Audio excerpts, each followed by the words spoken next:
तासाभराचं session आहे आपलं. Okay, मी फार कमी बोलणार आहे. प्रश्न उत्तराच्या स्वरूपामध्येच इंटरॅक्शनच्या फॉर्म मध्येच आपल्याला जायचं आहे. ओके, त्यामुळे की तुमचे काही जे डाऊट्स असतील ते डाऊट्स सगळे क्लिअर करण्यासाठी आपण इंटरॅक्शन करणं महत्वाचं आहे. हो, मी आलो. तर मी असं समजू का की आपण सर्व आता मुख्य परीक्षेचं जे बदललेलं स्वरूप आहे तर त्यासाठी एकत्र जमलो आहोत आणि आपल्या सगळ्यांचं असणारं जे टार्गेट आहे ती 2023 ची असणारी मुख्य परीक्षा. ओके, तर हे टार्गेट आपण समोर ठेवून चाललो आहोत. करेक्ट? ओके. आनंद आहे, दुःख आहे, स्वरूप बदललं त्याचं? आनंद असा आवाज येत नाहीये. आनंद हा आवाज आनंदाने येत नाहीये. ओके, पण मी सांगतो तुम्हाला, मी दोन्ही फॉर्मॅट एमपीएससी चे बघितलेले आहेत.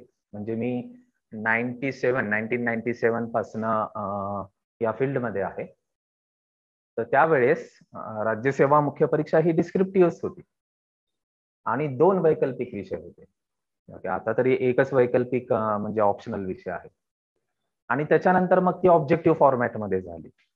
या दोन्ही मधला बदल मला असं सांगून जातो की जी डिस्क्रिप्टिव्ह फॉर्मॅट मध्ये असणारी आहे एक्झामिनेशन, मेन्स एक्झामिनेशन, ज्याचे गुण हे आपल्या मेरिट साठी कन्सिडर होतात, बरोबर ना, कट ऑफ साठी कन्सिडर होतात, किंवा ज्या गुणांच्याच आधारे आपल्याला पोस्ट मिळू शकते, ती डिस्क्रिप्टिव्ह फॉर्मॅट मध्ये असणारी जी मेन्स आहे ती मेन्स खऱ्या अर्थाने ज्यांचा अभ्यास आहे तर त्यांना न्याय देणारी आहे.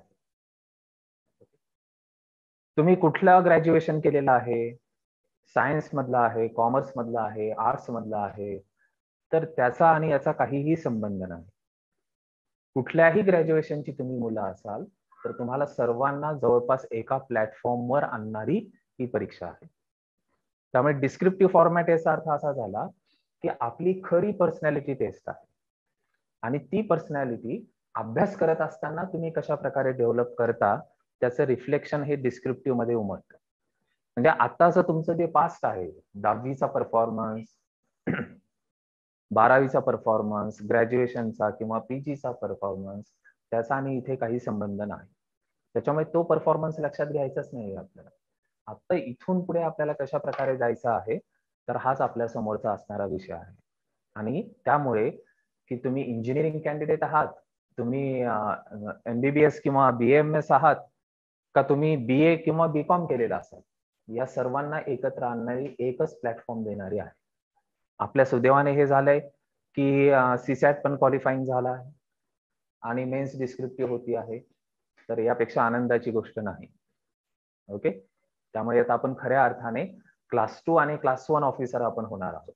ओके, जे याच्यापूर्वी कदाचित केवळ ऑब्जेक्टिव्ह परीक्षेच्या माध्यमातून निवडले जात होते ते आता डिस्क्रिप्टिव्ह फॉर्मॅट मधून निवडले जात असतील तर महाराष्ट्राच्या प्रशासनाला देखील चांगल्या प्रकारचे अधिकारी या परीक्षेच्या माध्यमातून मिळतील.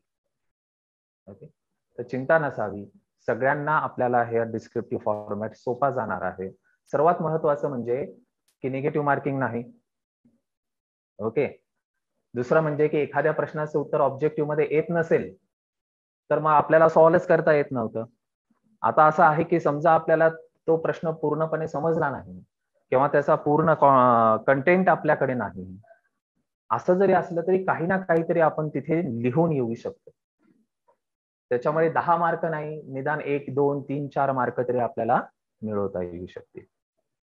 ओके, तर त्यामुळे माझं असं म्हणणं आहे की याचं स्वागत करा, याचं टेन्शन घेऊ नका. उलट आता अभ्यास खूप चांगल्या प्रकारे आणि क्वालिटी ज्याला म्हणतो ना आपण, ती आता तुमच्या अभ्यासामध्ये येणार आहे, तुमच्या नोट्स मेकिंग मध्ये येणार आहे. आतापर्यंत नोट्स मेकिंग हा नियम नव्हता, बरोबर का?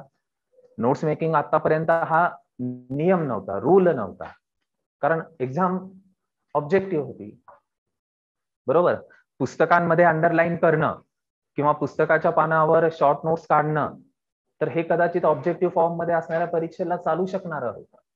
पण आता नोट्स मेकिंग काय होणार आहे तर आता नियम होणार आहे. Please do. नोट्स मेकिंग हा आपल्यासाठी काय होणार आहे, आता नियम होणार आहे. त्याच्यामुळे नोट्स मेकिंगला इम्पॉर्टन्स आहे. नोट्स मेकिंग मुळेच आपलं रायटिंग इम्प्रूव्ह होईल, आणि त्या रायटिंगमुळेच की आपली रायटिंग प्रॅक्टिस प्रश्न उत्तराच्या स्वरूपामध्ये होऊ शकणार आहे. म्हणून ही परीक्षा आता आपल्याला खऱ्या अर्थाने आपल्या कलागुणांना, आपल्या नॉलेजला वाव देणारी आहे. त्यामुळे तुम्हाला तुमच्या सर्वांचं एकतर अभिनंदन करतो की तुम्ही या फॉर्मॅटला आता सामोरे जात आहात. तुमच्या सुदैवाने तुमच्या अटेम्प्टला हा डिस्क्रिप्टिव्ह फॉर्मॅट आलेला आहे, तर तुम्ही लकी आहात. ओके. आणि तुम्हाला सर्वांना सुरुवातीला शुभेच्छा देतो की ही जी डिस्क्रिप्टिव्ह फॉर्मॅटमध्ये असणारी एक्झामिनेशन आहे तर ही तुम्हाला सोपी जाईल आणि याच वर्षी आता पहिल्याच अटेम्प्टला पोस्ट मिळवण्याची शक्यता वाढली. Is that correct? बरोबर ना? एक्सपिरियन्स असणारी जी मुलं आहेत, आता मेन्सला तुम्ही आणि ते जवळपास सेम लेवलला असणार आहात. त्यामुळे पहिल्या प्रयत्नामध्ये आपल्याला ऑफिसर होण्याची संधी चालून आलेली आहे, तर ती दवडू नका. ओके, त्याला सोडू नका. चांगल्या प्रकारे अभ्यास करूयात आणि पुढे जाऊयात. ओके, चला प्लीज डू. तर काय विषय आहे आजचा आपला? वैकल्पिक विषयांची निवड कशी करावी.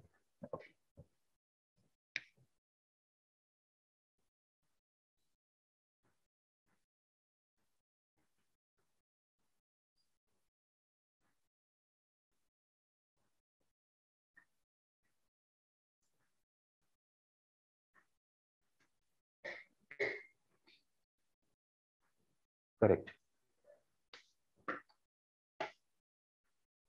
जवळपास 10 ते 11 वर्षांनंतर मी हे फळ्यावर लिहितो आहे, त्याचाही मला आनंद होतो आहे. ओके, चलो गो अहेड. किती ऑप्शनल आहेत आपल्याला? टोटल 24 आणि त्यापैकी एकाची आपल्याला निवड करायची आहे. ओके, आता आपल्या डिस्कशनला पहिल्या 15 ते 20 मिनिटच फक्त मी बोलणार आहे. या डिस्कशनचे 2 भाग करूयात आपण. पहिल्यांदा आपण बघूयात की असे असणारे जे क्रायटेरियाज आहेत ना, ते क्रायटेरियाज काय, कशाचे क्रायटेरियाज, कशाचे निकष, वैकल्पिक विषय कसे निवडावे. ओके, किंवा वैकल्पिक विषयाची निवड कशी करावी यासाठीचे असणारे क्रायटेरियाज काय, निकष काय आहेत. So what do you think, काय आपले निकष असले पाहिजे?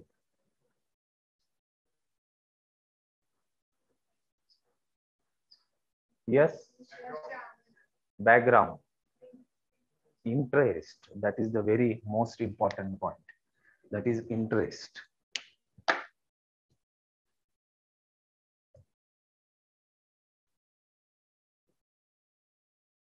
हा इंटरेस्ट का फिका पडतोय?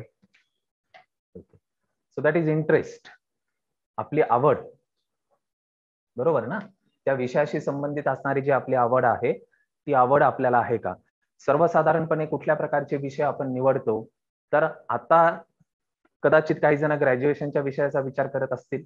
ओके, पण बहुतांश जण असे असतील की जे ग्रॅज्युएशनचे असणारे जे विषय आहेत तर त्याच्या ऐवजी दुसरे कुठले विषय आहेत तर त्या विषयांचा विचार करत असतील. ओके, अशा मुलांची संख्या जास्त असेल की ग्रॅज्युएशनचे नको, आता खूप झाला तो अभ्यास, आता दुसरे विषय जे आहेत तर ते दुसऱ्या विषयांचा विचार करूयात.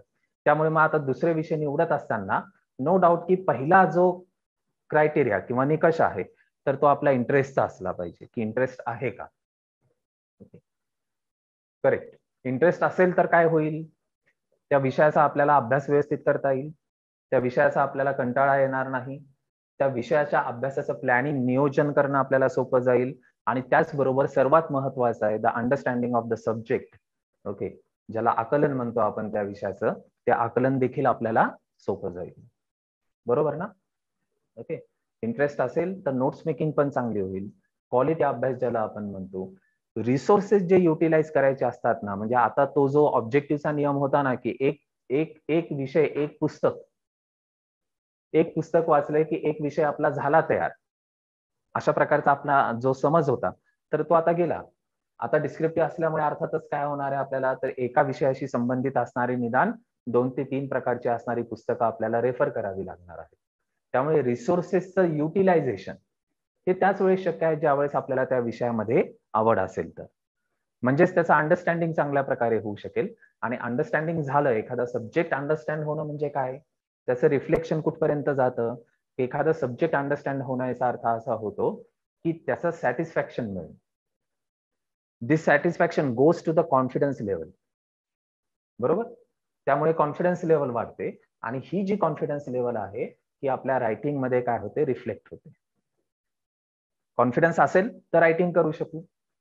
ओके, एसे मध्ये तुम्ही अनुभवलेला असेल किंवा तुमच्या ग्रॅज्युएशनच्या परीक्षेमध्ये तुम्ही अनुभवलेला असेल की त्या विषयाशी संबंधित आपल्याला जर कॉन्फिडन्स असेल तर आपलं रायटिंग देखील होतं, आपली स्पीड मेंटेन होते, त्याच्यानंतर आपल्याला थिंकिंग जास्त करावं लागत नाही आणि तो पेपर जो आहे तो वेळेमध्ये, अंडरलाईन द वर्ड, वेळेमध्ये आपल्याला सॅटिस्फॅक्टरी कंप्लीट करता येतं. जर अंडरस्टँडिंग नसेल, कॉन्फिडन्स लेवल नसेल, तर मग मात्र काय होतं की while you are writing, simultaneously you are thinking back of your mind.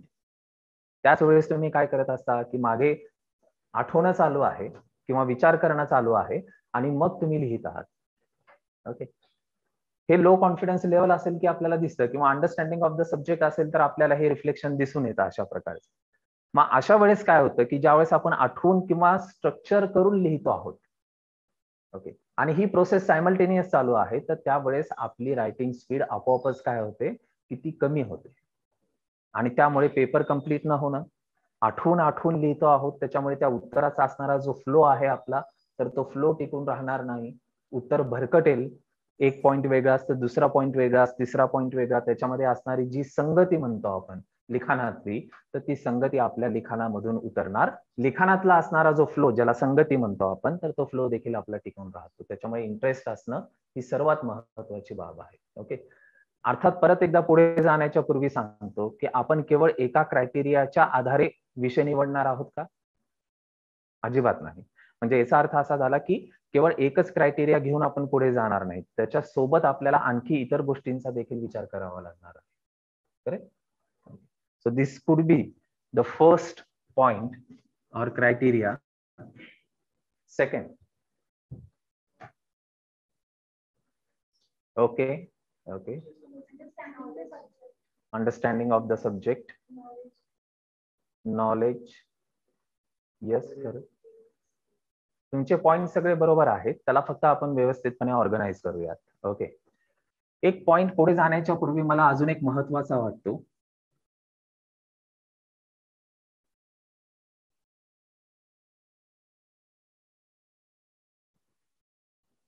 Common basket. Basket of what? Basket of subjects. Okay, basket of subjects म्हणजे काय? कदाचित तुम्ही ऐकून असाल किंवा तुमच्यापैकी कोणी तुमचे मित्रमैत्रिणी असतील ज्यांनी याच्यापूर्वी युपीएससी दिलेली असेल, तर त्यांच्याकडनं कदाचित तुम्ही एक्सपिरियन्स केलेला असेल की 24 विषय दिलेले आहेत आपल्याला, नो डाऊट. पण या 24 विषयांपैकी असे काही विषय आहेत 4, 5, 6 की ज्या विषयांची निवड जास्त केली जाते. मग तो विद्यार्थी कुठल्याही स्ट्रीमचा असो, तो इंजिनियर असो, तो डॉक्टर असो, सायन्स असो, आर्ट्स असो, कॉमर्स असो, तरी पण असे काही मोजके विषय असतात की ज्यांची निवड ही जास्त प्रमाणामध्ये केली जाते. आणि उरलेले जे विषय आहेत मग ते क्वचित त्याचे कॅन्डिडेट्स आपल्याला संख्या कमी दिसते. ओके, तर मग ते जे विषय आहेत तर ते विषय थोडेसे बाजूला ठेवू आपण. फॉर एक्झाम्पल की समजा सिव्हिल इंजिनिअरिंगचा कॅन्डिडेट आहे आणि त्याला सिव्हिल इंजिनिअरिंग घ्यायचं असेल, स्ट्रक्चर घ्यायचं असेल, ओके, तर ते कॉमन बास्केटमध्ये नाहीये फॉर एक्झाम्पल. ओके, किंवा एमबीबीएसचा कॅन्डिडेट आहे आणि त्याला त्याच्या फॅकल्टीशी संबंधित, स्ट्रीमशी संबंधित असणारा विषय निवडायचा असेल, तर ती कॉमन बास्केट नाही. कॉमन बास्केट म्हणजे मला असं म्हणायचंय की पहिला मुद्दा की जो कुठल्याही स्ट्रीमचा कॅन्डिडेट या विषयाची निवड करतो किंवा करू शकतो. करेक्ट? आता सिव्हिल इंजिनिअरिंग हा सब्जेक्ट कॉमर्सचा विषय, कॉमर्सचा कॅन्डिडेट तर निवडू शकणार नाही. त्याच्यामुळे कॉमन बास्केट म्हणजे काय की असे विषय, फर्स्ट पॉइंट, असे विषय की जो कुठल्याही स्ट्रीमचा कॅन्डिडेट निवडू शकतो. नंबर 2, दुसरा म्हणजे की असे विषय की जे सर्वसाधारणपणे बहुतांश विद्यार्थी घेतात, मुलं घेतात आणि तशा प्रकारच्या विषयांचे विषय घेऊन परीक्षा दिलेल्या मुलांची संख्या अधिक आहे. आता तुम्ही म्हणाल की हा तर पहिलाच अटेम्प्ट आहे, पण हा पहिला अटेम्प्ट असला तरी युपीएससी आणि एमपीएससीचा असणारा जो इतिहास आहे तो खूप मोठा आहे. त्याच्यामुळे याच्यापूर्वी एमपीएससीला ज्यावेळेस डिस्क्रिप्टिव्ह एक्झामिनेशन होती त्यावेळेस देखील 24 नाही, त्यावेळेस तर 33 विषय होते. पण त्या 33 पैकी 5 ते 6च विषय असे होते की जे कॉमन बास्केटमध्ये असतील. म्हणजे 70 ते 80% मुलं त्या कॉमन बास्केटमध्ये असणारे जे विषय आहेत तेच घेतात. आणि आताही युपीएससीला आपण असं बघतो की सर्वसाधारणपणे असे सब्जेक्ट आहेत कॉमन बास्केट मधले की ते 5 ते 6 आहेत मोजून की त्यांची चलती आहे असं म्हणायचं. तेच विषय निवडले जातात आणि त्याच विषयांचे विद्यार्थी जास्त संख्येने असतात. आता हा मुद्दा महत्वाचा का ठरतो की हा थोडासा महत्वाचा याच्यासाठी ठरतो की आउट ऑफ द बॉक्स जाऊन आपल्याला काही करायचं नाही. नंबर 1 की शक्यतो नको, शक्यतो टाळूया की आउट ऑफ द बॉक्स जाऊन म्हणजे काय, या बास्केटच्या बाहेर जाऊन आपण इतर असणारे जे विषय आहेत त्या विषयांची निवड शक्यतो नको. म्हणजे ते थोडंसं धाडसाचं ठरू शकतं. ओके, म्हणजे त्यांनी सक्सेस मिळणारच नाही असं नाही म्हणायचंय मला. मला असं म्हणायचं की मी जनरल रूल सांगतो. आपण कुठल्याही प्रकारचं एक्सेप्शन बघत नाही आहोत. आपण जनरल रूल बघत आहोत की कॉमन बास्केट आहे, त्या कॉमन बास्केटचा आपण जर विचार केला आणि त्याच्या पलीकडचे जाऊन विषय आपण निवडायचं ठरवत असू तर त्याला आपण आउट ऑफ द बॉक्स असं म्हणत आहोत. तर ते शक्यतो नको. ओके, किंवा इंजिनिअरिंगचा कॅन्डिडेट इंजिनिअरिंगचा विषय निवडत असेल वगैरे अशा प्रकारचे असणारे जे आहेत तर ते पण काही प्रमाणामध्ये थोडंसं धाडसाचं ठरू शकतं. त्याला अनेक डायमेन्शन्स आहेत. आता चर्चा करण्यासाठी आपल्याकडे तेवढासा वेळ नाही. तर मला फक्त एवढं म्हणायचं आहे की एक निकष आपला असा असला पाहिजे की आपण त्याच कॉमन बास्केट पैकी 5 ते 6 विषय जे असतील त्यापैकीच असणारा एखादा जो विषय आहे तर तो निवडण्याचा पहिला प्रयत्न, पहिला विचार आपला तो असला पाहिजे आणि त्यापैकीच एखादा आपल्याला निवडता येतो का, तर हा आपला पहिला अटेम्प्ट असला पाहिजे. कॉमन बास्केट म्हणजे कुठले, आता जो आधीचा एमपीएससीचा इतिहास आहे आणि आता युपीएससी मध्ये असणारा जो ट्रेंड आहे या दोन्हीचं कॉम्बिनेशन करून जर आपल्याला हे सब्जेक्ट बाजूला काढायचे असतील तर कॉमन बास्केटमध्ये येणारे सब्जेक्ट आहेत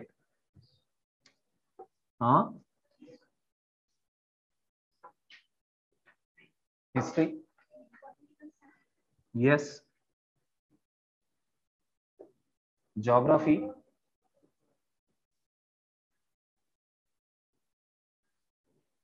सोशियोलॉजी,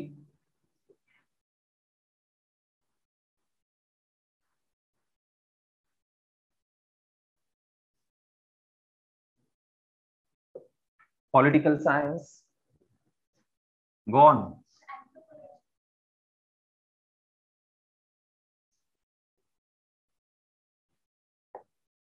एंथ्रोपॉलॉजी, एनिथिंग रिमेनिंग. ओके, मी तरी टाकणार नाही आता तरी त्याच्यामध्ये इकॉनॉमी हा subject. History, geography, sociology, political science, एंथ्रोपॉलॉजी,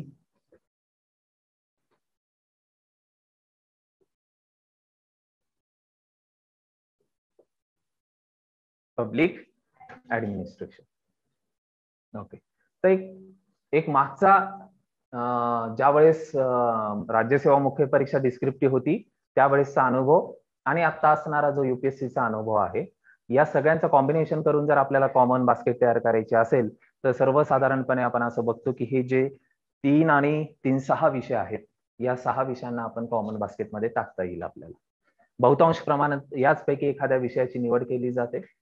हे विषय घेऊन परीक्षा देणाऱ्या मुलांची संख्या युपीएससीला जास्त आहेच आहे. ओके, आणि याच्यापूर्वी एमपीएससीला देखील ती जास्त प्रमाणामध्ये होती. ज्यावेळेस जुनी एमपीएससी होती त्यावेळेस 2-3 विषय आणखी होते पण आता तुमचे विषय थोडेसे कमी केलेले आहेत. ओके, त्यावेळेस 33-34 विषय असायचे, आता ते 24 विषयांवर आलेले आहेत. तर त्याच्यामुळे आता ते विषय तर याच्यात टाकता येणार नाही. तर त्यावेळेस बँकिंग होता.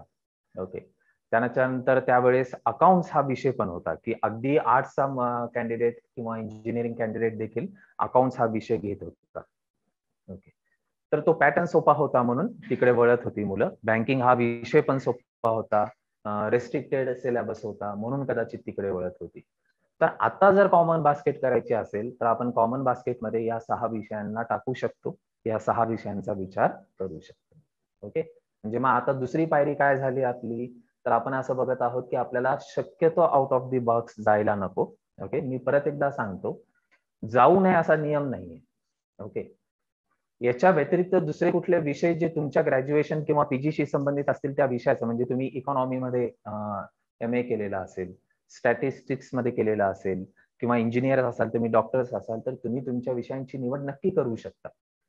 तरी पण माझ्या 22 वर्षाच्या अनुभवावरनं माझं पहिलं मत असं आहे की आधी या विषयांचा विचार करा. ओके. आणि त्याच्यानंतर मग त्या विषयांचा जे तुमच्या पीजी किंवा ग्रॅज्युएशनशी संबंधित आहेत तर त्या विषयांचा विचार करा. ओके. तर डिफर असू शकतं, काही जणांचं मत वेगळं पण असू शकतं, पण हा माझा अनुभव मात्र अशा प्रकारचा आहे. ओके. सो एक कॉमन बास्केट हा पण एक क्रायटेरिया लावूयात आपण, आणि त्या कॉमन बास्केटमध्ये असणारे जे विषय आहेत या 6 विषयांचा आपण इथे उल्लेख केलेलाच आहे, तर त्याचाही विचार करू आणि पुढे जाऊयात. Okay. Any other criteria? Scoring आहे का नाही? करेक्ट. कोण सांगू शकेल आपल्याला? कोण म्हटलं स्कोरिंग? हा कोणी सांगितलं मला स्कोरिंग? हा, तर स्कोरिंग आहे का नाही हे कोण सांगू शकेल आपल्याला?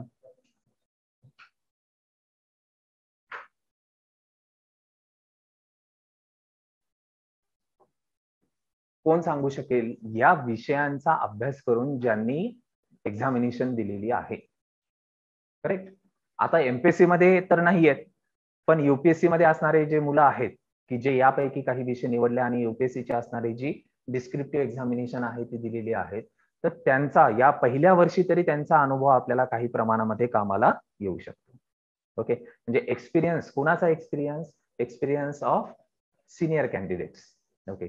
ज्यांनी राज्यसेवा युपीएससी मेन्स दिलेली आहे, तर त्यांचा अनुभव आपण ऐकू शकतो आणि त्यांच्या अनुभवाच्या आधारे मग हा विषय कसा आहे, तो स्कोरिंग आहे का, तो अंडरस्टँडिंगला कशा प्रकारचा आहे, रायटिंग कशा प्रकारचा आहे, तर या सगळ्या बाबी आपल्याला तेच चांगल्या प्रकारे गाईड करू शकतात.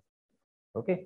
तर पहिला अटेम्प्ट आहे, तरी पण युपीएससीच्या मुलांचा आपण इथे एक्सपिरियन्स कशा प्रकारचा आहे, जॉग्राफीचा, पॉलिटिकल सायन्सचा, पब्लिक ऍडमिनिस्ट्रेशनचा, इकॉनॉमीचा किंवा सोशॉलॉजीचा, तर हा विषय आपण त्यांना विचारू शकतो आणि त्यांचं गायडन्स या संदर्भातलं घेऊ शकतो. ओके. तर हा पण एक क्रायटेरिया त्याच्यामध्ये असणारा हा महत्वाचा आहे. ओके. Any other criteria?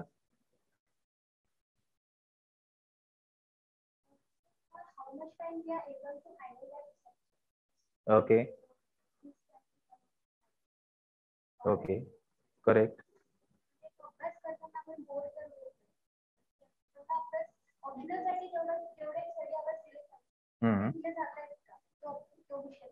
बर. आपण जेवढा वेळ देतो आहोत तर तो वेळ कन्झ्युम किती होतो आहे आणि त्याचा आपल्याला आउटपुट मिळत आहे का नाही, असं त्यांचं म्हणणं आहे. That is also correct. Okay.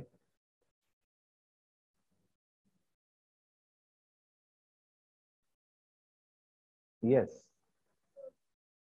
Resources त्याचे अवेलेबल आहेत का नाही. करेक्ट. ओके. गायडन्स त्याचं मिळाला पाहिजे. That is also very important. Resources आहेत का नाही, गायडन्स आहेत का नाही. करेक्ट.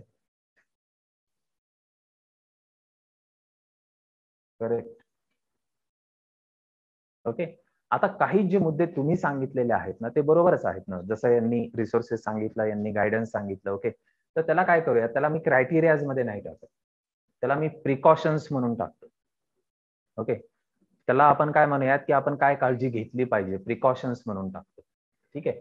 म्हणजे मग आपल्याला ते ठळकपणे लक्षात येतील, ठळकपणे आपल्याला समजेल की कशा प्रकारचे आहेत ते, आणि त्याप्रमाणे मग त्याच्यावर फोकस करणं पण आपल्याला सोपं जाईल. ओके. तर ठीक आहे. प्रिकॉशन्स म्हणून आपण काय करायला पाहिजे तर याचा विचार करू.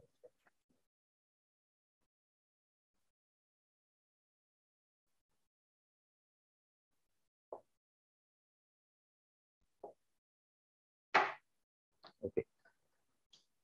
काय काळजी घेतली पाहिजे. ओके. तर यातला अर्थातच पहिला मुद्दा आपण म्हणूयात रिसोर्सेस. त्याच्याशी संबंधित असणारे रिसोर्सेस म्हणजे काय म्हणायचं आहे मला? रिसोर्सेस म्हणजे प्रामुख्याने इथे काय म्हणायचं, रिसोर्सेस अनेक जण व्यक्ती देखील रिसोर्स होऊ शकेल, पण इथे रिसोर्सेस म्हणजे मला काय म्हणायचं आहे की कन्सर्न असणारे जे ग्रंथ आहेत किंवा बुक्स आहेत त्यांचा. आता हा विषय कशा प्रकारे आहे, हा खूप महत्वाचा मुद्दा आहे बघा रिसोर्सेसचा. रिसोर्सेस मध्ये आपण असं बघतो की इंटरेस्ट म्हणून समजा आपण एखादा विषय निवडला आणि मग कालांतराने असं होतं की त्या सिलेबस मधले असणारे बरेचसे सेक्शन्स आपल्याला लक्षात यायला लागतात की अरे आपण जी पुस्तकं निवडली आहेत त्या पुस्तकांमध्ये हे सेक्शन्स कव्हर होत नाहीये. आणि मग ते एका छोट्या छोट्या सेक्शनसाठी काय करावं लागतं आपल्याला, की रिसोर्सेस शोधावे लागतात. म्हणजे मग याचा अर्थ काय झाला, की रिसोर्सेसची स्कार्सिटी आहे. सिलेबसमध्ये तर मेन्शन आहे तो सेक्शन किंवा तो सब सेक्शन, परंतु त्याचे रिसोर्सेस आपल्याला अवेलेबल होत नाही. ते इझिली अवेलेबल होणं महत्वाचं आहे. ओके, ते मोठ्या प्रमाणामध्ये अवेलेबल होणं महत्वाचं आहे. आपल्याला जर शोधावे लागत असतील तर याचा अर्थ काय होणार, की छोट्या छोट्या सेक्शनसाठी टाइम कन्झ्युम आपला जास्त प्रमाणामध्ये होणार. त्यामुळे रिसोर्सेस मुबलक प्रमाणात अवेलेबल आहेत का? ज्या लँग्वेजमध्ये आपल्याला ही परीक्षा द्यायची आहे त्या लँग्वेजेसमध्ये ते अवेलेबल आहेत का नाही? तुमच्यापैकी मीडियम निवडत असताना कोणी इंग्लिश मीडियम निवडेल, कोणी मराठी मीडियम निवडेल. तर त्याच्यामुळे की ते रिसोर्सेस अवेलेबल असताना इंग्लिश मीडियम निवडलं तर इंग्लिशमध्ये अवेलेबल आहेत का? मराठी मीडियम जर निवडला असेल तर मराठीमध्ये ते अवेलेबल आहे का नाही? आमचा एक्सपिरियन्स मागचा असा सांगतो की बऱ्याचशा विषयांच्या संदर्भात मराठीमधून रिसोर्सेस मोठ्या प्रमाणामध्ये अवेलेबल होत नाही. मग ज्यांना मराठी माध्यमातून ती परीक्षा द्यायची आहे त्यांना काय करावं लागतं, की इंग्लिश रिसोर्सेसचा वापर करावा लागतो. तर तो योग्यच आहे. ओके, ते काही चुकीचं नाहीये बेसिकली. पण मग तिथे काय होतं, की टाइम कन्झ्युम जास्त प्रमाणामध्ये होतो. कारण तुम्हाला तो रिसोर्स वापरायचा आहे. त्याच्या आधारे त्याचं ट्रान्सलेशन करून मग नोट्स मेकिंग करायची आहे. कदाचित मराठी माध्यमातलं पुस्तक असेल तर त्याचे नोट्स मेकिंग तुमच्याकडनं लवकर होऊ शकेल. पण इंग्लिश रिसोर्सेस मधनं ट्रान्सलेट करून ते करायचं असेल तर मग मात्र थोडासा वेळ लागेल. ऑब्जेक्टिव्हला हे ट्रान्सलेशन करणं सोपं होतं. परंतु डिस्क्रिप्टिव्हला ट्रान्सलेशन करत असताना टर्मिनॉलॉजीचा सर्वात महत्वाचा मुद्दा येतो किंवा अडचण येते, की त्या विषयाची टर्मिनॉलॉजी. मराठीमध्ये ज्याला आपण परिभाषा म्हणतो. उदाहरणार्थ पॉलिटिकल सायन्स आहे. तर पॉलिटिकल सायन्सच्या प्रश्नांची उत्तरं लिहित असताना त्या विषयाची एक परिभाषा असते. ती तुमच्या लेखनात आली पाहिजे. कन्सेप्ट म्हणा, टर्मिनॉलॉजी म्हणा, ही तुमच्या उत्तरात दिसली पाहिजे. सोशॉलॉजी आहे तर त्या विषयाची एक परिभाषा आहे. जसं आपण नेहमी म्हणतो, की सामाजिक अभिसरण होतंय का नाही? तर सामाजिक अभिसरण हे काय झालं? ही टर्मिनॉलॉजी झाली, ही परिभाषा झाली. ती तुमच्या उत्तरातनं येतेय का नाही? ती रिफ्लेक्ट होतीये का नाही? जीएस प्रमाणे जर आपण ही उत्तरं वैकल्पिक विषयाची पण लिहायला लागलो, तर कदाचित मार्क्स मिळतील पण अपेक्षेप्रमाणे मिळणार नाही. ओके, तर त्या विषयाची असणारी परिभाषा टर्मिनॉलॉजी ही आपल्याला त्याच्यामध्ये अवेलेबल होती का नाही ते ही महत्वाचं आहे. ओके, म्हणून की रिसोर्सेस महत्वाचे आहेत. ज्या माध्यमातून आपण ही परीक्षा देणार आहोत तर त्या माध्यमातून ही सगळे रिसोर्सेस अवेलेबल होतील का नाही असं समजून चालूयात, की कदाचित 100% सिलेबस कव्हर करणारे रिसोर्सेस त्याच एकाच लँग्वेज मधनं आपल्याला अवेलेबल होणार नाही. म्हणजे असा कॅन्डिडेट जो मराठी माध्यमातून तयारी करण्याची इच्छा आहे त्याची, तर त्याला 100% रिसोर्सेस मराठीमधून अवेलेबल नाही होणार. किंवा ज्याला इंग्लिश मीडियम मधनं द्यायची आहे त्याला इंग्लिश मीडियम मध्ये देखील कदाचित 100% अवेलेबिलिटी नाही होणार असं समजून चालूया. म्हणजे हे नक्की समजा तुम्ही, की ही अडचण काही प्रमाणामध्ये येऊ शकते. एक 10%, 20%पर्यंत. 20% ऑफ युअर टोटल सिलेबस असा असेल, की तिथे रिसोर्सेसची स्कार्सिटी किंवा आपल्याला पाहिजे त्या फॉर्म मध्ये कदाचित अवेलेबल होणार नाही. पण तेवढं ठीक आहे. पण 50-50, 60-60% जर आपल्याला सेक्शन्स कव्हर करत असताना अडचण येत असेल, तर मग मात्र आपलं टाइम कन्झ्युम हा जास्त प्रमाणामध्ये होईल. तर तो टाळण्यासाठी अवेलेबिलिटी ऑफ रिसोर्सेस हा एक सर्वात महत्वाचा मुद्दा आहे. Second precaution to be taken that is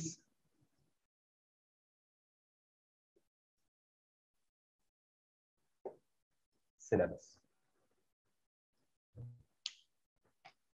that is syllabus. Okay, आता मी क्रायटेरिया म्हणून मुद्दामून हा इकडे मांडला नाही, मला तो प्रिकॉशन मध्ये टाकायचा होता. ठीक आहे, आता सिलेबस म्हणजे काय? तर सिलेबस बघत असताना ज्यावेळेस विषयाची निवड करतो आपण, निवड करत असताना किती पेपर असणार आहेत वैकल्पिक विषयांचे? 2 पेपर असणार. म्हणजे दोन्ही मधला असणारा जो सिलेबस आहे तो वेगळा. दोन्ही पेपरचा असणारा जो अप्रोच आहे म्हणजे त्याच्या सिलेबसचा अप्रोच, की पहिल्या पेपरमध्ये त्या परीक्षकाने का ठरवलं की याला फर्स्ट पेपरमध्ये टाकायचं, हा सेक्शन सेकंड पेपरमध्ये टाकायचा, म्हणजे त्याच्या मागे काहीतरी थिंकिंग आहे, म्हणजे अप्रोच आहे. ओके, तर तो अप्रोच, तर हा सगळा सिलेबस जो आहे हा आपल्या डोळ्याखालनं व्यवस्थितपणे गेला पाहिजे. ओके, टोटल सिलेबस हा डोळ्याखालून गेल्यानंतरच हा क्रायटेरिया जो आहे ना, तर हा क्रायटेरिया तुमचा खरा उतरू शकतो. कुठला? साधं एक्झाम्पल द्यायचं असेल, इतिहासामध्ये आवड आहे का? इतिहास आवडतो का? तर या प्रश्नाचं उत्तर बहुतांश जण आपण म्हणू की हो आवडतो. ओके, जोपर्यंत तुम्हाला एमपीसीचा सिलेबस माहिती नव्हता तोपर्यंत. ओके, का आवडतो आपल्याला? कारण इतिहास म्हटल्यानंतर आपल्याला माहिती असणाऱ्या ज्या गोष्टी आहेत, शिवाजी महाराज, पेशवे वगैरे, इथपर्यंत आपल्याला त्याच्यामध्ये खूप आवड असते. ओके, मग ज्यावेळेस कळायला लागतं की अरे नाही, मेडिवल हिस्ट्री पण आहे, करेक्ट, म्हणजे मग एन्शंट हिस्ट्री पण आहे, म्हणजे मग याचा अर्थ कालांतराने कळायला लागतं आपल्याला की अरे या इतिहास म्हणजे केवळ हा सिलेबस नव्हे, त्याच्यामध्ये आणखी काही सेक्शन्स आहेत, आणि मग तिथे याचा कस लागतो. ओके, इंटरेस्ट म्हणून निवडला, पूर्ण सिलेबस बघितल्यानंतर कदाचित इंटरेस्ट कमी झाला असं म्हणावं लागेल.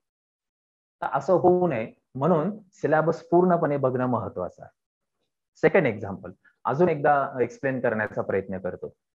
सर्वसाधारणपणे हे जे विषय आता आपण बघितलेत ना, या विषयांचे जे पेपर 1 आणि पेपर 2 असतात, यांच्यामध्ये मेजर डिफरन्स काय आहे की प्रत्येक विषयाचा असणारा जो पेपर 1 आहे तो थेरॉटिकल असतो, म्हणजे त्याच्यामध्ये थेरीज आहेत, सिद्धांत आहेत, थिंकर्स आहेत.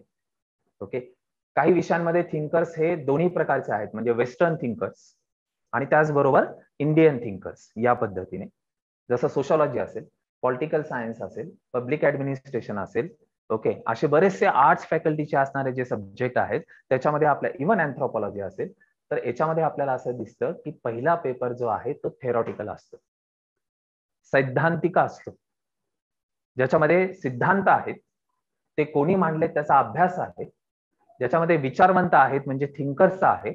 ओके, महात्मा फुलेंचा मानवतावाद स्पष्ट करा, महात्मा फुलेंचा मानवतावाद उदाहरण स्पष्ट करा. ओके, महात्मा फुलेंच्या मानवतावादांच्या मर्यादा स्पष्ट करा. लक्षात येत आहे, म्हणजे थिंकर्स पण आहेत आणि ते दोन्ही प्रकारचे आहेत. काही सब्जेक्ट मध्ये वेस्टर्न थिंकर्स पण आहेत. ओके, कार्ल मार्क्स सगळ्यांना माहिती आहे आपल्याला, करेक्ट. मग कार्ल मार्क्स आपल्याला पॉलिटिकल सायन्स मध्ये दिसेल, बरोबर, म्हणजे वेस्टर्न थिंकर्स पण आहेत आणि त्याच्यानंतर आपल्याला इंडियन थिंकर्स पण आहेत.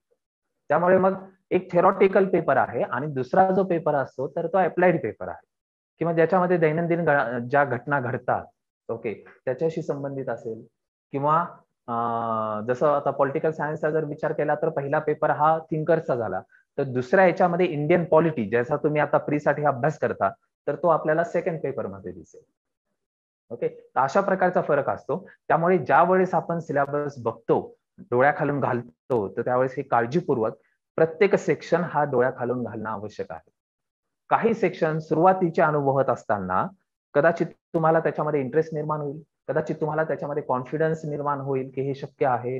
पण जसं तुम्ही पुढे जाल, सेकंड पेपरकडे जाल, फर्स्ट पेपरचा पूर्ण सिलेबस बघेल, तर मग असं होऊ शकतं की तुमच्या लक्षात यायला लागतं की अरे नाही, जो मी अपेक्षित करत होतो की या विषयामध्ये हा सिलेबस असेल, जो माझ्या आवडीचा आहे, तो बेसिकली 20 ते 30% आहे. 60 ते 70% असा सिलेबस आहे की जो कदाचित याच्यापूर्वी मी ऐकलेला नाही, वाचलेला नाही, आणि कदाचित मला त्याच्यामध्ये इंटरेस्ट निर्माण होईल का नाही हे पण सांगता येणार नाही. Hope you are getting me. त्यामुळे सिलेबस हा पूर्णपणे बघणे, पेपर 1 आणि 2 चा प्रत्येक सेक्शन बघणे आणि मग पुढे जाणे. ओके, तर हा एक सर्वात महत्वाचा मुद्दा आहे. आता सिलेबस बघत असताना ना, मला आणखी एक गोष्ट इथे नमूद करायची, थोडासा एक मुद्दा इथे ऍड करायचा आहे. मी म्हणतो आहे की सिलेबस आपण थरोली बघायला पाहिजे, पण सिलेबस बघून आपल्याला विषयाचं आकलन तर होणार नाही, म्हणजे पूर्णपणे होणार नाही. सिलेबस बघितला, वाचला, समजलं की हा सेक्शन आहे, पण हा सेक्शन नेमका कसा आहे हे कळेल का आपल्याला? नाही. मग याच्यासाठी काय करावं लागेल आपल्याला? याच्यासाठी आपल्याला त्या त्या सेक्शनची असणारी जी पुस्तकं आहेत तर ती पुस्तकं चाळावी लागतील, बरोबर ना. फॉर एक्झाम्पल पॉलिटिकल सायन्स आहे, पॉलिटिकल सायन्स विषय निवडायचा असेल तर तुम्ही फक्त इंडियन पॉलिटी, राज्यघटना या पुस्तकाच्या आधारे त्याची निवड करू शकणार आहात का? नाही, तसं करून नाही चालणार आपल्याला. राज्यघटना हा तुम्ही प्रीला अभ्यासलेला आहे, पण राज्यघटना मुळात पॉलिटिकल सायन्स मध्ये किती टक्के आहे हे तुम्हाला बघावं लागेल. आणि मग बाकीचे असणारे जे सेक्शन आहेत, जे अननोन आहेत आपल्यासाठी, तर ते कसे आहेत नेमके? दो अननोन आहेत, कदाचित मला माहिती नाहीत हे कसे आहेत, पण मग मला त्याची निवड करायची असेल तर काय करावं लागेल? तर मला संबंधित रिसोर्स पुस्तक मला वाचावं लागेल. ओके, ते थिंकर्सचं पुस्तक चाळावं लागेल. वाचायचं म्हणजे 100% वाचून पूर्ण करणं असं नाही अपेक्षित, पण तुम्हाला चाळावं लागेल. तुम्हाला हे पण बघावं लागेल की याच्याशी संबंधित ज्या ग्रॅज्युएशनच्या परीक्षा होतात, म्हणजे पॉलिटिकल सायन्स आहे, BA political science, MA political सायन्सला या सेक्शनवर कशा प्रकारचे प्रश्न विचारले जातात, कारण आता तुमच्याकडे क्वेश्चन बँक आहे का? नाही. अजून आपल्याला हे माहित नाही की पेपरचं स्ट्रक्चर हे युपीएससी प्रमाणे असणार आहे का एमपीएससी प्रमाणे. नो डाऊट सिलेबस हा सेम असेल, पण तो 100% सेम नसणार आहे. त्याला थोडासा महाराष्ट्राचा स्पर्श असणार आहे, महाराष्ट्रातील समाज सुधारकांचा स्पर्श असणार आहे, अशा बऱ्याचशा गोष्टी असतील. महाराष्ट्र भूगोलाचा संदर्भ असणार आहे, असे बरेचसे सेक्शन असतील की जे वेगळे असतील. त्यामुळे मग आपण जोपर्यंत त्या सेक्शनशी संबंधित असणारी पुस्तकं चालणार नाही, मी वाचा संपूर्णपणे असं नाही म्हणत आहे. थिंकर्स आहेत ना, थिंकरचे 1-2 पुस्तकं चाळून बघा तुम्ही. ओके, थेरीज आहेत ना, सिद्धांत आहेत ना, तर सिद्धांत चाळून बघा. मार्क्सिझम काय आहे तर एकदा चाळून बघा, त्याच्याशी संबंधित असणारं पुस्तक. हे चाळून बघितल्यानंतर मग तुम्हाला जर कम्फर्टेबल वाटत असेल तर मग त्या विषयाची असणारी जी निवड आहे ती निवड आपण करू शकतो. ओके, हा मुद्दा का ऍड केला मी, लक्षात आलं का? की सिलेबस बघा असं आपण म्हणतो, पण सिलेबस मध्ये दिलेल्या बऱ्याचशा गोष्टी आपल्याला माहितीच नसतील तर त्या फक्त सिलेबस वाचून तर कळणार नाहीये. मग निदान 2 ते 3 पुस्तकं आपण चाळावी. बॉटम लाईन मला असं म्हणायचं आहे की पेपर 1 आणि पेपर 2 मध्ये जे सेक्शन्स आहेत त्या प्रत्येक सेक्शनशी संबंधित असणारी 2, 3, 4, 5 जी काही पुस्तकं होतील एकूण, तर ती पुस्तकं आपण चाळून बघावीत आणि मगच पुढे जावं. ओके, तर हे प्रिकॉशन आपण नक्की घेतलं पाहिजे. Syllabus number 3. अजून एक काळजी आपण इथे घेतली पाहिजे, प्रिकॉशन घेतलं पाहिजे, ते म्हणजे काय?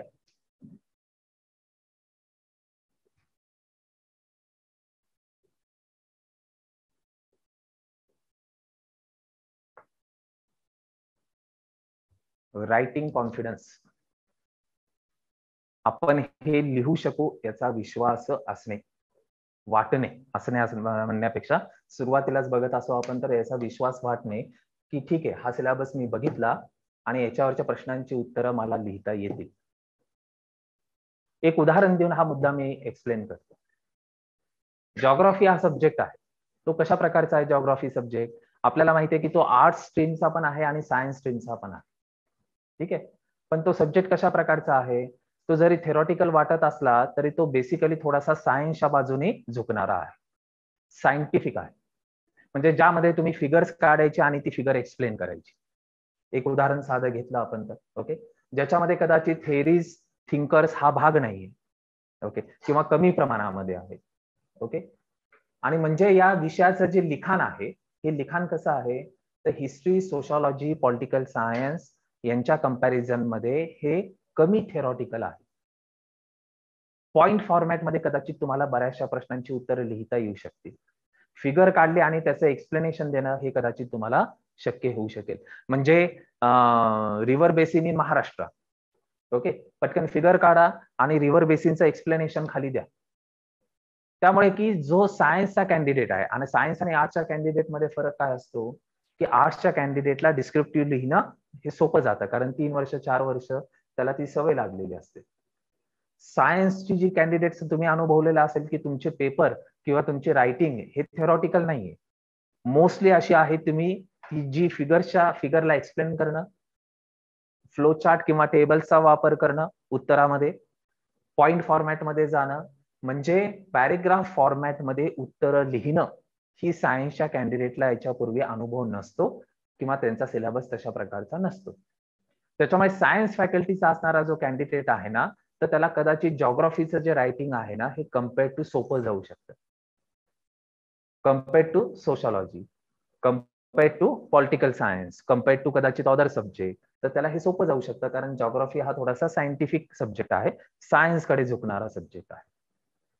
या उलट आर्ट्स फॅकल्टीचा असणारा जो कॅन्डिडेट आहे ना, तर त्याला काय होईल, त्याला सोशॉलॉजी सोपं जाईल लिहिणं, त्याला पॉलिटिकल सायन्स सोपं जाईल लिहिणं, कारण आतापर्यंत मागचे 4-5 वर्ष तो काय करत आलेला आहे, तर त्यांनी ज्या ज्या परीक्षा दिलेल्या आहेत त्या परीक्षांमध्ये त्याचं लिखाण कौशल्य असंच होतं, त्याची रायटिंग अशाच प्रकारची होती, जी पॅरेग्राफ फॉर्मॅटमध्ये होती, जी एक्सप्लेनेटरी होती, जी वेगवेगळ्या प्रकारचे डायमेन्शन्स देऊन लिहिणारी होती, उदाहरणं देऊन लिहिणारी होती, तर त्याला हे कदाचित सोपं जाईल.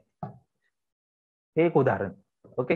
किंवा अजून एक उदाहरण जर घ्यायचं असेल आपल्याला याच्यामध्ये रायटिंग कॉन्फिडन्स मध्ये, की आपण असं बघतो की काही विषय हे समजायला सोपे असतात, very easy to understand, when we compare between the political science and sociology for example, किंवा अँथ्रोपॉलॉजी अँड सोशॉलॉजी, किंवा इव्हन पब्लिक ऍडमिनिस्ट्रेशन आणि सोशॉलॉजी, तर आपल्याला सोशॉलॉजी असा दिसतो की अतिशय लेमॅन लँग्वेज असल्यामुळे ओके की त्याचा अंडरस्टँडिंग खूप सोपं आहे. ओके, त्याच्यामध्ये कदाचित number of theories, number of terminologies, number of thinkers याचं प्रमाणही थोडंसं कमी आहे. ओके, आणि समजायला अतिशय सोपं आहे. म्हणजे अगदी सायन्स फॅकल्टीच्या, कॉमर्स फॅकल्टीच्या मुलांना देखील तो समजणं सोपं आहे. म्हणजे अंडरस्टँडिंग कसं झालं त्याचं सोपं आहे. त्याच्यामुळे कदाचित कॉन्फिडन्स मिळू शकतो. परंतु काही जणांचा अनुभव असा आहे की हा विषय मला समजला, हा टॉपिक मला समजला, परंतु याला उत्तरामध्ये लिहू कसं, याचं एक्सप्लेनेशन कसं करू, तर ही अडचण आहे. Hope you are getting this point. याला लिहू कसं, याला एक्सप्लेन कसं करू, याच्यामध्ये क्वालिटी कसं आणू, नाहीतर माझं उत्तर जे आहे ते जनरल होऊन जाईल. मग मला इतरांपेक्षा चांगलं लिहायचं असेल तर हाऊ टू राईट. ओके, परत सायन्स फॅकल्टीचे कोण आहेत तिथे, कोण आहेत, हात वर करा. मला सांगा की मगाशी मी तुम्हाला सांगितलं explain the river basin of Maharashtra, हा प्रश्न. ओके, आणि सामाजिक अभिसरण म्हणजे काय उदाहरणासहित स्पष्ट करा, हा सोशॉलॉजी मधला असणारा प्रश्न. ओके, तर तुम्हाला रिव्हर बेसिनचा असणारा जो प्रश्न आहे त्याचं उत्तर लिहिणं सोपं जाईल. परंतु हा जो सोशॉलॉजीशी संबंधित प्रश्न होता तर ते कदाचित तुम्हाला ते लिहिणं, कदाचित मी असं म्हणतोय, काही याला सन्माननीय अपवाद असू शकतील, तो भाग वेगळा, मी कदाचित म्हणतोय, जनरल रूल म्हणतो आहे. तर कदाचित असं होईल की तुम्हाला सामाजिक अभिसरण म्हणजे काय हे समजलंय, परंतु त्याला लिहायचं कसं, त्यातल्या त्यात इफेक्टिव्ह कशा प्रकारे लिहायचं आहे, तर हे लिहिताना मात्र तुम्हाला त्याची अडचण जाणवते आहे. ओके, त्याच्यामुळे की ज्या विषयाच्या संदर्भात मला रायटिंग कॉन्फिडन्स येतो त्या विषयाची निवड आपण केली पाहिजे. अंडरस्टँडिंग महत्वाचीच आहे, no doubt. Okay, writing confidence हा अंडरस्टँडिंग शिवाय तर येणारच नाहीये. परंतु काही विषय असे असू शकतात की जे इतके प्लेन असू शकतात तुमच्या दृष्टीने. ओके, म्हणजे हा क्रायटेरिया पर्सन टू पर्सन बदलणारा आहे, परंतु तुमच्या दृष्टीने कदाचित तो इतका प्लेन असेल की तुम्हाला त्याच्यामध्ये माझं म्हणून काहीतरी टाकणं हे थोडंसं अवघड जाऊ शकतं. त्यामुळे मग तुमचं रायटिंग किंवा तुमचा आन्सर आणि दुसऱ्याचा असणारं जे आन्सर आहे तर हे कसं होईल, तर हे जनरलच होईल. त्याच्यापेक्षा काहीतरी तुम्हाला वेगळं करण्याची असणारी जी मार्जिन आहे ना, तर ती मार्जिन कमी राहील. फॉर एक्झाम्पल तोच प्रश्न परत एकदा घेतो जॉग्राफीचा, की रिव्हर बेसिन एक्सप्लेन करायला सांगितलं तर तिथे तुमच्याकडे मार्जिन आहे. इतरांच्या कंपॅरिझन मध्ये तुम्ही काय करू शकता की तुमची फिगर चांगल्या प्रकारे करू शकता, तुमचे जे पॉइंट्स आहेत ते हायलाइट करू शकता. करेक्ट, त्याच्या असणाऱ्या ज्या उपनद्या आहेत त्याची संख्या कदाचित इतरांपेक्षा तुम्ही जास्त दाखवू शकता किंवा लिहू शकता. ही मार्जिन आहे तुमच्याकडे की काहीतरी तुमचं टाकण्याची. ही मार्जिन काही सब्जेक्ट मध्ये की कदाचित ती तुम्हाला मिळू शकणार नाही. तुम्हाला म्हणजे मी सगळ्यांना नाही म्हणत आहे. ओके, मी एक उदाहरण फक्त देतो आहे की व्यक्ती परत्वे हे बदलत जाईल. त्याच्यामुळे प्रत्येक व्यक्तीने, प्रत्येक कॅन्डिडेटने हा विचार करायला पाहिजे की मला याच्याबद्दलचा रायटिंग कॉन्फिडन्स येऊ शकेल का नाही. ओके, तर हा सर्वात महत्वाचा. शेवटी परीक्षेमध्ये काय करायचंय आपल्याला, रायटिंग. मार्क्स कशाच्या आधारे मिळणार आहेत, रायटिंग. म्हणजे लेखन कौशल्यावर आधारितच मार्क्स मिळतील ना. ज्याचं उत्तर आउटस्टँडिंग तर त्याला 10 पैकी 5 पेक्षा जास्त मार्क मिळतील. ऍव्हरेज असेल तर कदाचित 5 पर्यंत जाईल, 6 पर्यंत जाईल. बरोबर, वरचा 1 ते 2 मार्क जे मिळवणं आहेत ना, अभ्यास तर त्याच्यासाठीच आहे की 10 पैकी 7 तरी ऍटलिस्ट कशा प्रकारे मिळतील. 10 पैकी 10 तर मिळणार नाही, पण 10 पैकी 7-8 मार्क मिळवणं अभ्यास हा त्याच्यासाठीच असणार आहे. 4 ते 5 मार्क तर कदाचित कुणालाही मिळतील. ओके, तर हे ऍडिशनल करण्याचं, हे काहीतरी रेफरन्स देण्याचं, आपले म्हणून काहीतरी इनपुट्स टाकण्याचं, उत्तम रायटिंग किंवा लँग्वेज वापरून त्याला एक्सप्लेन करण्याचे हे लिमिटेशन्स काही जणांना जाणू शकतील. मला समजा पॉलिटिकल सायन्सच्या संदर्भातील लिमिटेशन जाणवत असतील, याला कदाचित सोशॉलॉजीच्या संदर्भात जाणवतील, तुम्हाला कदाचित हिस्ट्रीच्या संदर्भात जाणवतील. हे पर्सन टू पर्सन चेंज होईल, पण त्या प्रत्येक पर्सनने किंवा मला ते समजणं, मला ते ओळखता येणं हे माझ्यासाठी खूप जास्त महत्वाचं आहे. ओके, हे प्रत्येकाने ओळखावं आणि रायटिंग स्किलचा इथे असणारा जो विचार आहे तर तो नक्की करा. So these are the precautions should be taken. Okay, की रायटिंग कॉन्फिडन्स आहे का नाही, सिलेबस व्यवस्थितपणे बघितलेला आहे का नाही, रिसोर्सेस बुक्स हे अवेलेबल आहेत का नाही, तर हे सगळे प्रिकॉशन्स आपण या संदर्भातले घेतले पाहिजे. म्हणून या पॉइंट्सला मी क्रायटेरियाज मध्ये नाही टाकले, मी प्रिकॉशन्स म्हणून तिकडे टाकलेले आहे. One more point should be added here.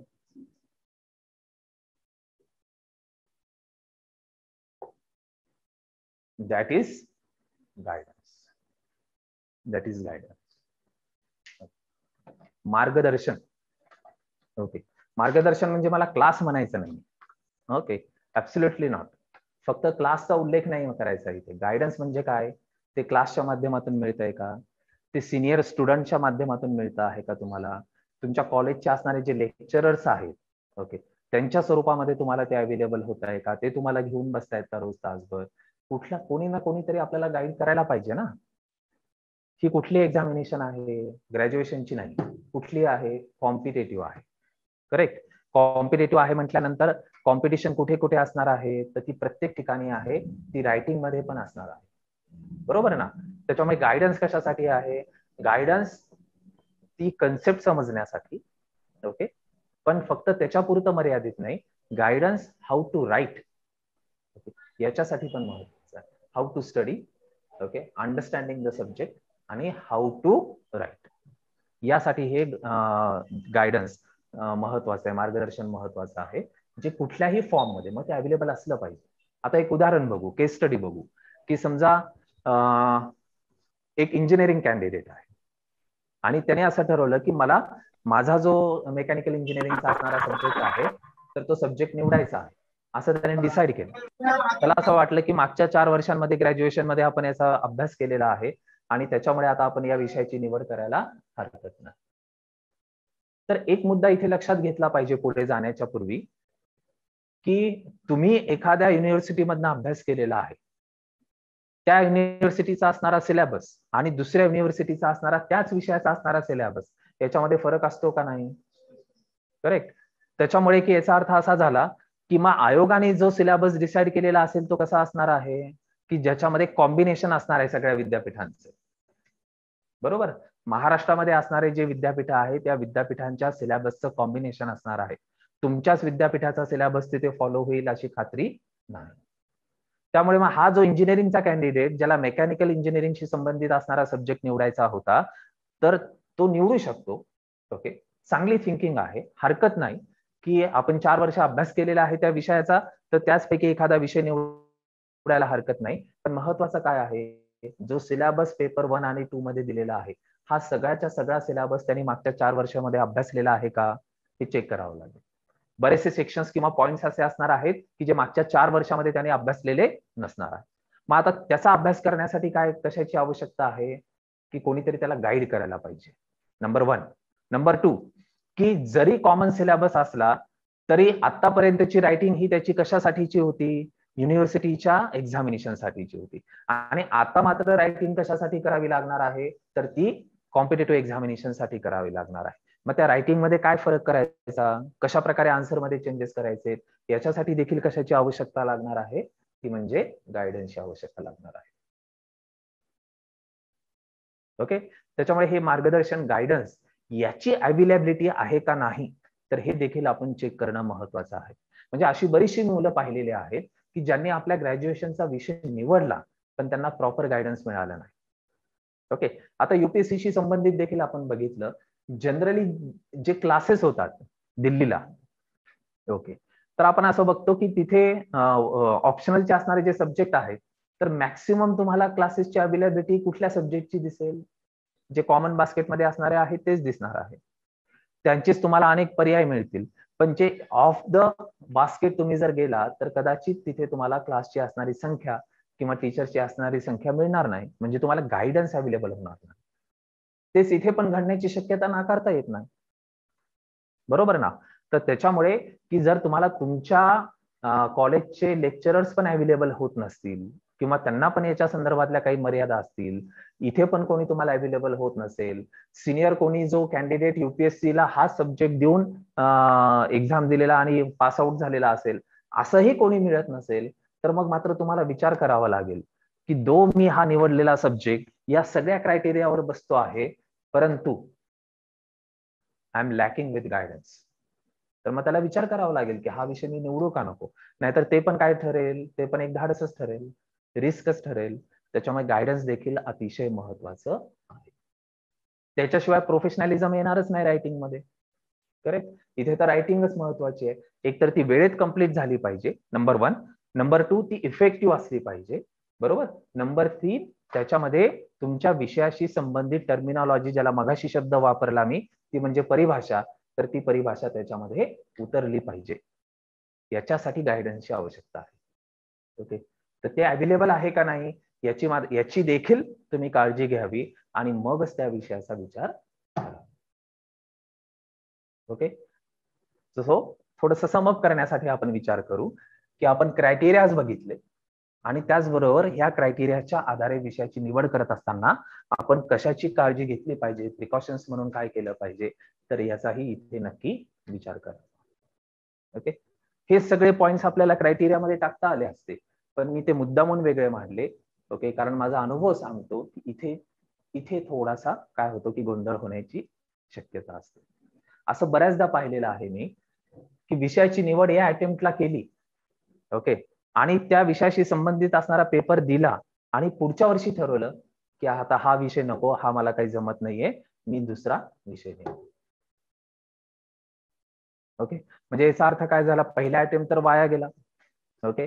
आणि दुसरा अटेम्प्ट काय होणार आहे, तर दुसरा अटेम्प्ट जरी तुमचा दुसरा असला परंतु ऑप्शनल नवीन निवडलेला असल्यामुळे तो तुमचा पहिलाच ठरेल. लक्षात येत आहे का? समजा एक कॅन्डिडेट असा आहे, त्याचा पहिल्या अटेम्प्टला हिस्ट्री होता आणि सेकंड अटेम्प्टला देखील हिस्ट्री होता. दुसरा कॅन्डिडेट असा आहे ज्याच्या पहिल्या अटेम्प्टला हिस्ट्री होता आणि सेकंड अटेम्प्टला त्यांनी चेंज केला आणि जिओग्राफी घेतला. तर जो पहिला कॅन्डिडेट आहे त्याला पहिल्या वर्षाचा असणारा जो अनुभव आहे त्याचा, तो दुसऱ्या वर्षी कॅपिटलाइज करता येईल, त्याचं इम्प्रुव्हमेंट होईल. आधी समजा त्यांनी एक 7-8 रिसोर्सेस वापरले असतील तर सेकंड अटेम्प्टला काय करू शकेल, तो आणखी 2-3 रिसोर्सेस ऍड करू शकेल त्याच्यामध्ये. आधी त्याने रायटिंग प्रॅक्टिस केलेली असेल तर त्याच्यामध्ये इम्प्रूव्ह करण्यासाठी त्याला तिथे वेळ असणार आहे. आधी त्यांनी जी नोट्स मेकिंग केलेली आहे पहिल्या अटेम्प्टला, तर त्याच्यामध्ये आता त्याला पहिल्यापासून सगळं करण्याची आवश्यकता नाही, त्याचा एक प्लॅटफॉर्म तयार आहे. त्याच्यामुळे व्हॅल्यू ऍडिशन करण्यासाठी त्याला सेकंड अटेम्प्टला भरपूर वेळ मिळेल आणि त्याचा तो जो विषय आहे तर तो खूप चांगल्या प्रकारे तयार होऊ शकतो. पण जो दुसरा कॅन्डिडेट आहे की ज्यांनी पहिल्या अटेम्प्टला हिस्ट्री निवडला आणि दुसऱ्या अटेम्प्टला जिओग्राफी निवडला, याचा अर्थ काय झाला की पहिल्या अटेम्प्टला हिस्ट्रीला ज्या लेवलला तो होता, दुसऱ्या अटेम्प्टला जिओग्राफीला देखील तो त्याच लेवलला असेल. म्हणजे तो दुसरा जरी असला अटेम्प्ट तरी तो खऱ्या अर्थाने काय ठरेल, त्याचा ऑप्शनल साठी पहिलाच ठरेल. म्हणजे मग वर्ष, it cost you a year. Okay. हे काय होईल जर आपलं इथे जर आपलं चुकलं तर काय होईल की याची किंमत म्हणजे 1 वर्ष आहे. ओके. तर त्यामुळे की आपल्याला हे सगळं टाळायचं असेल तर आपण अतिशय शांततेने जे सगळे मुद्दे आता आपण बघितलेले आहेत, व्यवस्थितपणे रिसोर्सेस हे माझ्यासाठी जास्त महत्वाचं आहे. 1, 2. तर हे व्यवस्थित बघितल्याशिवाय, डोळे उघडून बघितल्याशिवाय, पुस्तकं चाळल्याशिवाय कोणी सांगितलं म्हणून आपण कुठल्याही विषयाची निवड करू नये. सक्सेसफुल कॅन्डिडेट उद्या तुमच्या समोर येतील, ज्यांनी कदाचित कुठला तरी एक विषय घेतलेला असेल आणि ते त्याच्या विषयाशी संबंधित सांगतील की मी या विषयाचा असा अभ्यास केला आणि मला अशा प्रकारचे मार्क्स मिळाले. ओके. पण अभ्यास त्याने केला. ओके. त्याची पर्सनॅलिटी आणि तुमची पर्सनॅलिटी ही वेगवेगळी आहे. त्याचा अंडरस्टँडिंग त्या विषयाचा आणि तुमचं अंडरस्टँडिंग त्या विषयाचं हे देखील वेगवेगळं असणार आहे. त्याचं writing skill according to that subject आणि तुमचं असणारं ते देखील वेगवेगळं आहे. तर त्याचं अनुकरण करणं वेगळं, पण त्या सक्सेसफुल कॅन्डिडेटचं अंधानुकरण होऊ नये तर याची देखील आपल्याला काय करावी लागेल, काळजी घ्यावी लागेल. त्यामुळे हे सगळे जे विषय आहेत, हे सगळे जे क्रायटेरियाज आणि प्रिकॉशनचे पॉइंट्स आहेत, हे आपण तंतोतंत बघितल्याशिवाय कृपया कुठल्याही विषयाची निवड करू नका. आणि नाहीतरी आपण ठरवलेलंच आहे ना की जनरल बास्केटच्या बाहेर जायचंच नाहीये, आपल्याला कॉमन बास्केटच्या बाहेर जायचंच नाहीये. बरोबर ना? तर अशीही आपल्या विषयांची संख्या 24 वरनं 6 ते 7 वर आलेलीच आहे. त्यापैकीच असणारा एक विषय निवडायचा आहे. ओके. त्या विषयापैकी, त्या 6 ते 7 विषयांपैकी एलिमिनेशनचा क्रायटेरिया लावून निदान 2 विषयांपर्यंत तुम्ही येऊ शकाल. आणि आता या 2 पैकी एकाची निवड करणं ही तुमची शेवटची पायरी असणार आहे. ओके. कॉमन बास्केट मधले असणारे 6 ते 7 विषय, एलिमिनेशनचा क्रायटेरिया लावून तुम्ही हे सगळे क्रायटेरिया लावून तुमचे 2 विषय येतील. उरतील शेवटी आणि त्या 2 पैकी एकाची तुम्हाला निवड करायची आहे. त्यावेळेस हे सगळे जे पॉइंट्स आहेत हे काय होतील, तुम्हाला मदत करतील की या 2 पैकी मी कुठला एक्झॅक्टली निवडला पाहिजे. Okay, so this is according to me. आता आपण तुमचे काही डाऊट्स असतील तर त्याच्याकडे जाऊया. सर फिलॉसॉफी सब्जेक्टवर कमेंट करू शकता का प्लीज? फिलॉसॉफीवर हा, म्हणजे जे आस्पेक्ट आता तुम्ही सांगितले त्याबद्दल कमेंट करता का प्लीज? फिलॉसॉफी कशासाठी या विषयाबद्दल तुम्ही विचारत आहात? ते कॉमन बास्केट मध्ये आहे की नाही, त्याची अवेलेबिलिटी, म्हणजे त्याचे रिसोर्सेस मराठीमध्ये. Okay okay. पहिला जो अटेम्प्ट आहे ना, या पहिल्या अटेम्प्ट मध्ये खरं म्हणजे की कॉमन बास्केट ही पूर्णपणे ठरवणं हे थोडंसं आता आपल्याला ट्रायल अँड एरर बेसिसवरच जाणार आहे. मी जी कॉमन बास्केट सांगितलेली आहे ती मी माझ्या एक्सपिरियन्सच्या आधारे सांगितली की याच्यापूर्वी ज्यावेळेस एमपीएससी ला डिस्क्रिप्टिव्ह एक्झामिनेशन होती आणि आता जी युपीएससी ची एक्झामिनेशन आहे, तर या दोन्ही परीक्षांचा विचार करून त्याची असणारी जी कॉमन बास्केट आहे ती मी अकॉर्डिंगली सांगितली. ओके, याच्यामध्ये कदाचित 1-2 विषय किंवा आणखी 2-3 विषय याच्यामध्ये ऍड होऊ शकतात, परंतु याच्यासाठी काय करावं लागेल आपल्याला की एखादी परीक्षा तरी किमान होऊ द्यावी लागेल आणि मगच कळेल की हे कॉमन बास्केटमध्ये हा सब्जेक्ट येऊ शकतो का नाही. तुम्ही ज्या विषयाचा उल्लेख करत आहात फिलॉसॉफीचा, तर मला असं वाटतं असंही ढोबळमानाने जरी बोलायचं असेल तरी फिलॉसॉफीशी संबंधित त्या विषयाची निवड प्रामुख्याने त्या कॅन्डिडेटने करावी ज्याचं कदाचित त्या विषयातलं ग्रॅज्युएशन किंवा पीजी असलं पाहिजे. जर तुमचं असेल तर तुम्ही सिलेबस बघा, अजून सिलेबस जर डिक्लेअर व्हायचा पण सिलेबस बघा, त्याच्या संदर्भातली तुमच्या कॉलेज लेक्चरर जे आहेत त्यांच्याबरोबर तुम्ही चर्चा करा आणि आणखी काही मदत लागली तर त्यावेळेस कॉन्टॅक्ट करू शकतो आपण. Okay, thank you sir. येस. हा, जनरली त्यांचा प्रश्न हा एमबीबीएस किंवा मेडिकल सायन्सशी संबंधित आहे. एमबीबीएस आहात तुम्ही? ओके, ठीक आहे. तर एक जनरल असं आहे, आता आपण थोडंसं एमबीबीएस आणि इंजिनिअरिंग असं कंपॅरिझन करूया. तर याच्यामधला आम्हाला अनुभव असा आहे याच्यामध्ये की इंजिनिअरिंग कॅन्डिडेट असेल तर इंजिनिअरिंग कॅन्डिडेट अगदी IITian जरी असेल तरी फार क्वचित प्रमाणामध्ये काय करतात ते मुलं की त्यांचा जो इंजिनिअरिंगचा सब्जेक्ट आहे तो निवडतात.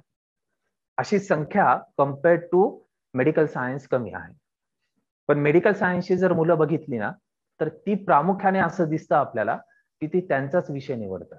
ओके, आणि तिथे थोडासा फायदा होताना त्यांना दिसतो कारण मुळातच कॉम्पिटिशन कमी असते. ओके, त्यामुळे मेडिकल सायन्सचा तुम्ही विचार करत असाल तर परत हे सगळे एकदा क्रायटेरिया त्याला लावून त्याचा विचार करायला, पॉझिटिव्हली विचार करायला हरकत नाही.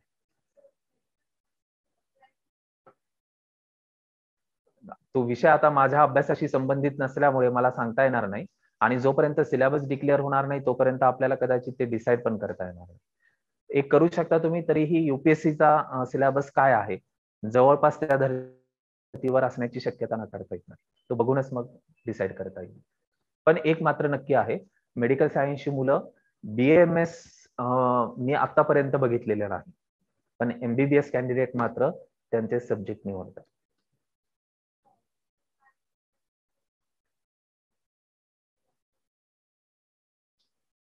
नाही, मुलाखतीला नो डाऊट की ऑप्शनलवर आपल्याला विषय निवडल्या जातील, प्रश्न विचारले जातील. आणि आता कसं झालंय की मुलाखत 100 मार्कांवरनं एकदम 275 मार्कांची झालेली आहे. त्याच्यामुळे ऍव्हरेज जे 10 ते 15 मिनिटं मुलाखती व्हायच्या तर अर्थातच त्या आता 25 ते 30 मिनिटं होणार आहे. ओके, तर या संपूर्ण 25 ते 30 मिनिटामध्ये असं समजायला हरकत नाही की ऍटलिस्ट 10 ते 20% भर हा आपल्या वैकल्पिक विषयांवर किंवा ऑप्शनलवर असणारच आहे. Quite possible.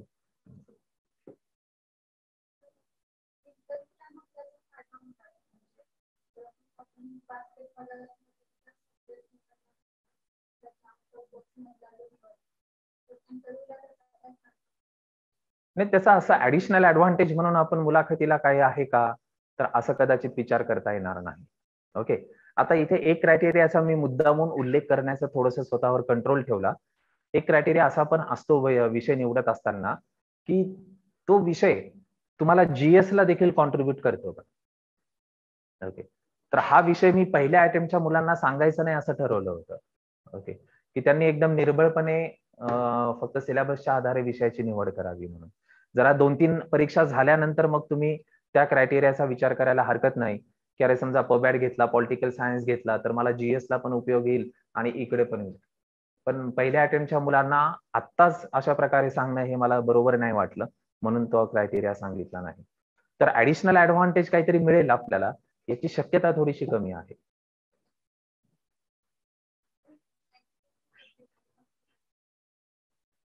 जर आपण एमपीएससीचा इतिहास पाहिला तर त्यावेळेस ऍग्रिकल्चर, हॉर्टिकल्चर आणि डेअरी सायन्स तर हे विषय असायचे आणि त्या विषयांची निवड करणाऱ्या मुलांची संख्या पण बऱ्या प्रमाणामध्ये होती. केवळ ऍग्रीचेच नाही, हॉर्टिकल्चर तर असा विषय होता की नॉन ऍग्री कॅन्डिडेट्स देखील घ्यायचे, कारण तो प्रिपेअर करायला पण सोपा होता. त्यामुळे ऍग्रिकल्चर हा सब्जेक्ट तुम्ही पॉझिटिव्हली त्याचा विचार करायला हरकत नाही, तुम्ही ऍग्रिकॉस असाल तर. नक्की बघा, वेळ वाचू शकतो. ओके, हरकत नाही. पण परत की याच्यापैकी एकही पॉइंट वगळायचा नाही आणि मगच फायनल करायचं.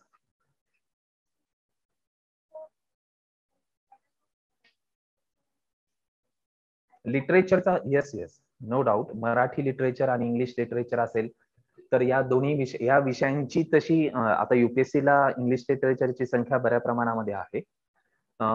ज्यावेळेस जुना सिलेबस एमपीएससीचा होता त्यावेळेस सुरुवातीच्या काळामध्ये अर्ली स्टेज म्हणजे बिफोर 1998 असा मराठी लिटरेचरच्या असणाऱ्या मुलांची संख्या जास्त होती. ती नंतर कालांतराने थोडीशी कमी होत गेली. नंतर मग पुण्यामध्ये गायडन्स अवेलेबल होणं पण थोडंसं जरा प्रमाण कमी झालेलं होतं त्याचं. पण लिटरेचरचा स्टुडंट असेल, पीजी केलेला असेल त्यांनी, तर त्यांनी पहिल्यांदा लिटरेचर मराठी किंवा इंग्लिश जे काही असणार आहे त्याचा पहिल्यांदा विचार करायला हरकत नाही. Okay, pick up the subject, applied all these points, okay, and then decide.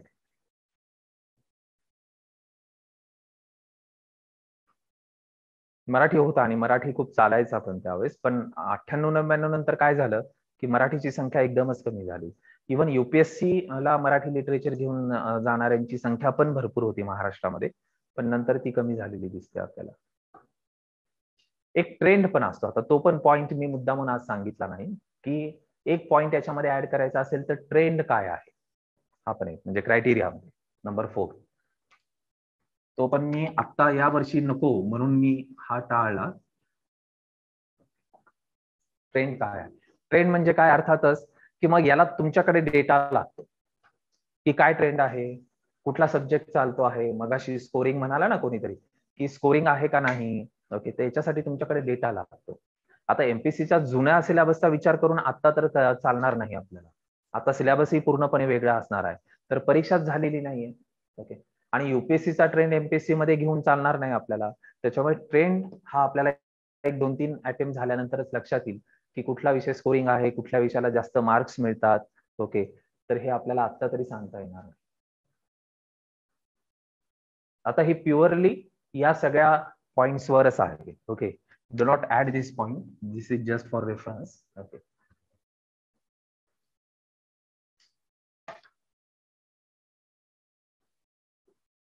Online काही डाऊट्स आहेत अजून तुमची? तर कृपया ऑडिओचा वापर करा, चार्टचा वापर करू नका, कारण मला ते वाचण्यासाठी इथे जमणार नाहीये.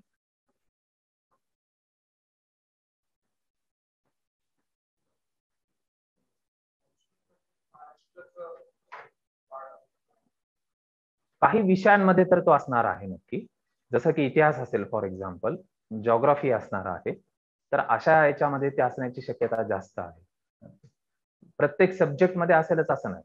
आता एन्थ्रोपॉलॉजी मध्ये असण्याची शक्यता नाही. ओके, इव्हन पॉलिटिकल सायन्स मध्ये पण शक्यता कमी आहे. हा, सेकंड पेपर मध्ये एखादा दुसरा अप्लाइड सब्जेक्ट क्वेश्चन हा महाराष्ट्र पॉलिटिशी संबंधित येऊ शकेल, पण तसं प्रमाण कमीच असणार. पण सिलेबस मध्ये प्रामुख्याने त्याचं रिफ्लेक्शन कुठे दिसेल आपल्याला, तर हिस्ट्री आणि जॉग्राफी मध्ये नक्की दिसेल. समाज सुधारक असतील, महाराष्ट्राशी संबंधित असणारे.